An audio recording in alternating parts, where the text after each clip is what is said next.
గెత్సెమనే తోటలో ప్రభువైన యేసుక్రీస్తు వారు ఏమని చెప్పాడు?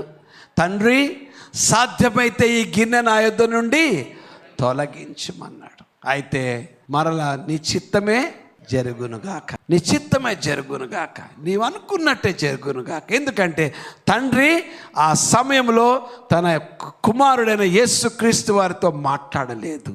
ఆయన మాట్లాడలేదు, మౌనంగా ఉన్నాడు. ఎందుకంటే యేసు ప్రభువారు ఒక మాట అన్నారు, నేనే మార్గము సత్యము జీవమునై ఉన్నాను.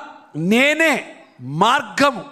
యేసు ప్రభువారు చెప్తూ ఉన్నారు, నేను ఒక మార్గం అని చెప్పలేదు, అన్ని మార్గాలలో నేను కూడా ఒక మార్గం అని. అంటే ఈరోజు యేసు ప్రభువారు చాలా యాక్సెప్టెడ్ పర్సనాలిటీగా ఉండేవాడు. కానీ ఆయన ఏమన్నాడంటే, నేనే మార్గమును, నేనే సత్యమును, నేనే జీవమునై ఉన్నాను. నా ద్వారా తప్ప ఎవరును తండ్రి యొద్దకు వెళ్ళరు.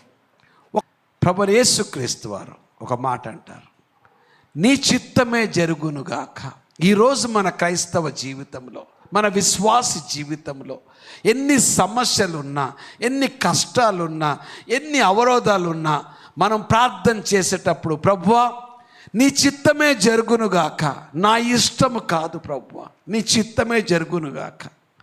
పరలోకమందు నీ చిత్తం నెరవేర్చబడినట్లు భూమి మీద కూడా జరుగును. భూమి అంటే ఎక్కడ? నేనే కదా. జరుగునుగాక, అది నాకు కష్టమైనను నష్టమైనను జరుగునుగాక ప్రభువా.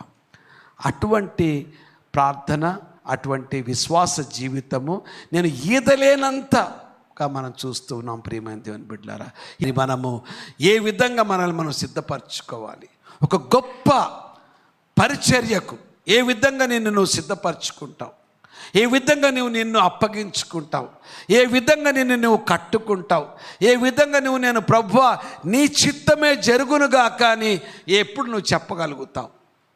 ఆ రోజు కొరకు దేవుడు వెయిట్ చేస్తూ ఉన్నాడు.